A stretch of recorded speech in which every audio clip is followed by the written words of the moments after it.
On this episode of China Uncensored, China's growing interest in green energy. Hi, welcome to China Uncensored. I'm your host, Chris Chappell. Bad news, everyone. Our world is in peril. That's right. Air pollution, greenhouse gases, fidget spinners. The world is out of control, people. Our planet, voiced by Whoopi Goldberg, is dying. And now that President Donald Trump has withdrawn the U.S. from the Paris Climate Agreement, who can the world turn to for help? One moment.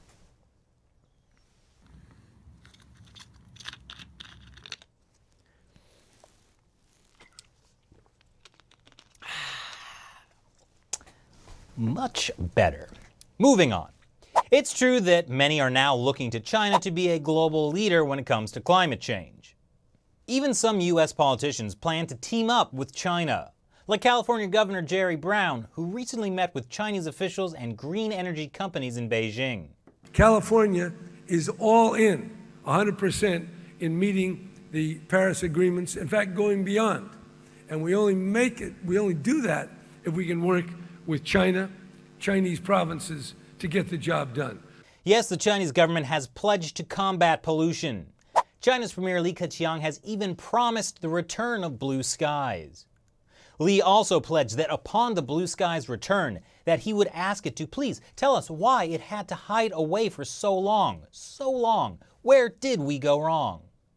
I didn't realize Premier Li was such a big ELO fan. But love is like oxygen. You get too much, you get too high. Not enough, then you're probably living in Beijing. So does this mean China is poised to become a world leader in combating climate change? Well, it turns out being a world leader in combating climate change is easier said than done, especially when parts of your country look like a permanent Instagram filter. I think this one's called Terracotta Warrior. Even though some Western media and elected officials might be saying China should replace the US on climate change, that doesn't mean the Chinese regime is too keen on that. According to my favorite Chinese state-run media, taking on global leadership is too much too soon for China. Here's an example. A recent inspection in one region of China showed that a shocking 70% of companies there were violating pollution regulations. It's a bit of a hiccup, or a gasping, sputtering cough, as it were. Over the course of several months, the Chinese Ministry of Environmental Protection investigated some of China's most polluted cities in the mega-urban sprawl of Jing-Jin-ji, a combination of Hebei, Beijing, and Tianjin. Jing-Jin-ji, it rolls right off the tongue.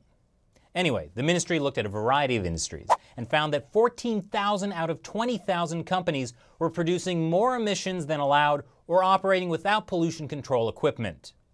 But just because inspections showed there was a problem doesn't mean the Chinese Communist Party is going to effectively stop the problem.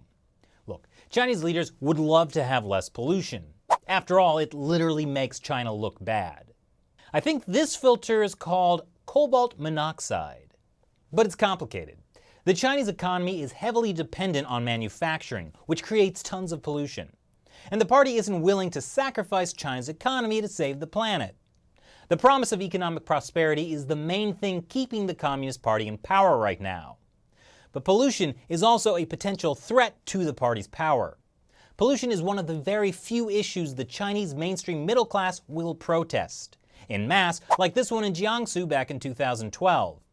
And in Dalian, after tens of thousands of white-collar workers protested in 2011, they successfully forced a chemical plant to relocate. Anti-pollution protests are one of the only kinds of protests that can have an effect in China. And that's because these protests are generally directed at local companies or local government officials and not at Party Central, at least for the time being. You see, the Chinese Communist Party has set up a system where the central government solves pollution problems by issuing guidelines and targets, and then leaves it up to local officials to implement the guidelines and reach the targets. On one hand, this enables the party to blame local officials when things go wrong. But on the other hand, this system is not necessarily effective when dealing with pollution, because local officials don't always come up with pollution solutions that are not stupid. Like how, to keep skies blue, local officials in Beijing banned outdoor barbecuing repeatedly. And in Xi'an, officials just stuffed cotton gauze into the air monitoring equipment. Hey, the numbers don't lie, except they really, really do. And in this lovely city in China's Hebei province, villagers protested against a chemical plant they alleged was giving them cancer. So officials had a great solution. They blocked the doors to our village houses to stop us going out and blocking the road. Some would take you away, some would beat you, some hit you so badly you'd end up in the hospital. As you can see, Chinese officials really beat the problem. What's that, Shelley? Okay, too soon. But China is changing, you say. They're investing billions of dollars in renewable energy. That's true, but there are still many state-owned enterprises in the power, steel, and cement sectors that rely on coal, and they have tremendous power to block limits on coal emissions that could hurt their bottom line. According to the U.S. Energy Information Administration, China burns almost as much coal as the rest of the world combined. This was Beijing at the end of last year. I think they're calling this Instagram filter "Orange is the New Blue." But according to the Paris Agreement that China just signed, all that's gonna change. Just kidding. It allows China to actually increase emissions until 2030. But don't worry, that's when the Chinese regime promises CO2 emissions will peak.